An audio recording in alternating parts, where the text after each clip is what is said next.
Aloha, it's Kiana, and here are today's top Hawaii headlines from the editors at the Honolulu Star-Advertiser.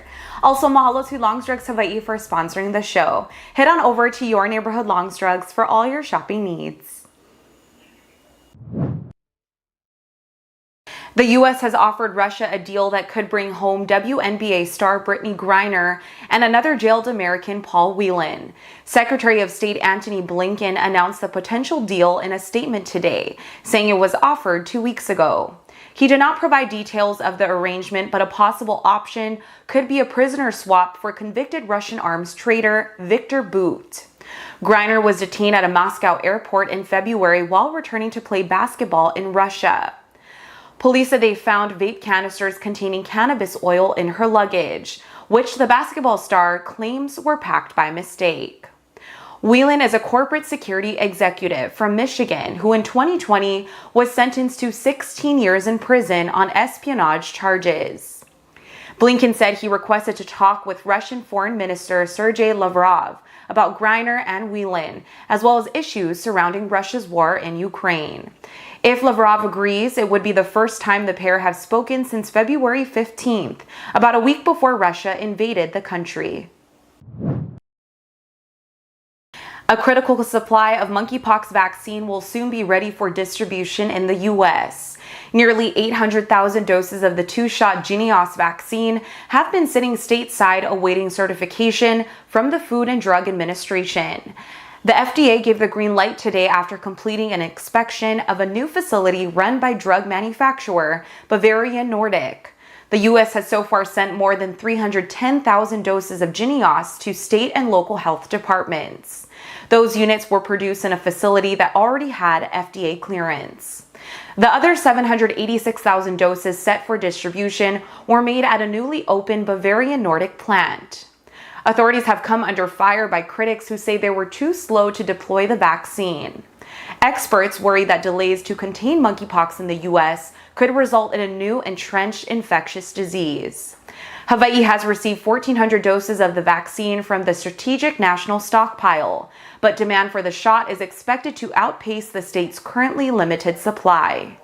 U.S. officials said 5 million more doses have been ordered, though most are not expected to arrive until next year. COVID-19 numbers in Hawaii are holding steady after a spike last week. The Hawaii Department of Health today reported 23 new coronavirus-related deaths and 4,075 new infections over the trailing week.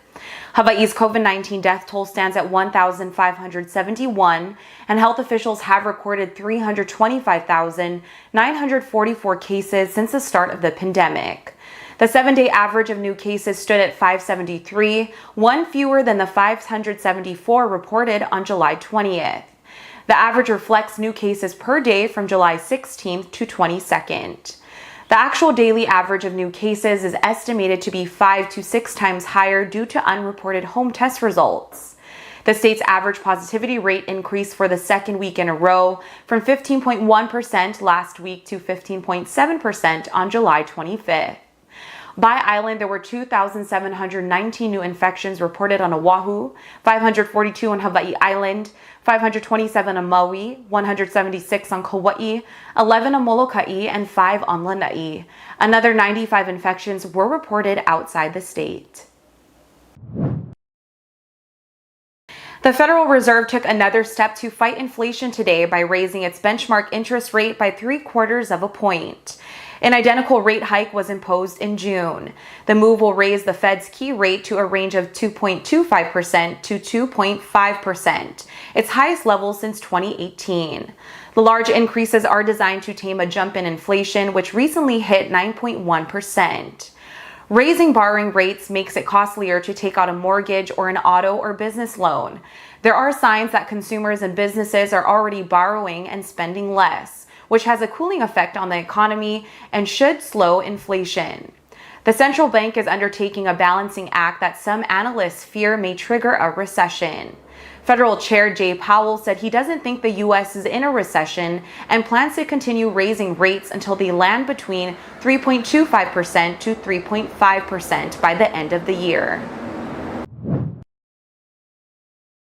Tony Dow, the actor who played Wally Cleaver on the sitcom Leave It to Beaver, died today at the age of 77. No cause of death was given. Dow had been in hospice care and in May announced that he had been diagnosed with prostate and gallbladder cancer. In Leave It to Beaver, Dow played an often annoyed but loving big brother to Theodore Beaver Cleaver, played by Jerry Mathers. The show became synonymous with the sometimes hokey, wholesome image of the 1950s American family. Born and raised in the Hollywood area, Dow had done some stage acting and appeared in a pair of pilots before landing the role of Wally. He later appeared as a guest star on a variety of TV series throughout the 1960s, 70s, and 80s, and worked as a writer and director in television through the 90s. Dow was also an accomplished sculptor. He is survived by his wife Lauren, son Christopher, daughter-in-law Melissa, and brother Dion. For more on these stories and all the latest headlines, subscribe to the Honolulu Star-Advertiser. Visit Hawaii's top source for breaking news online at staradvertiser.com and download the Star-Advertiser mobile app. Mahalo, have a great day, and we'll see you back here tomorrow.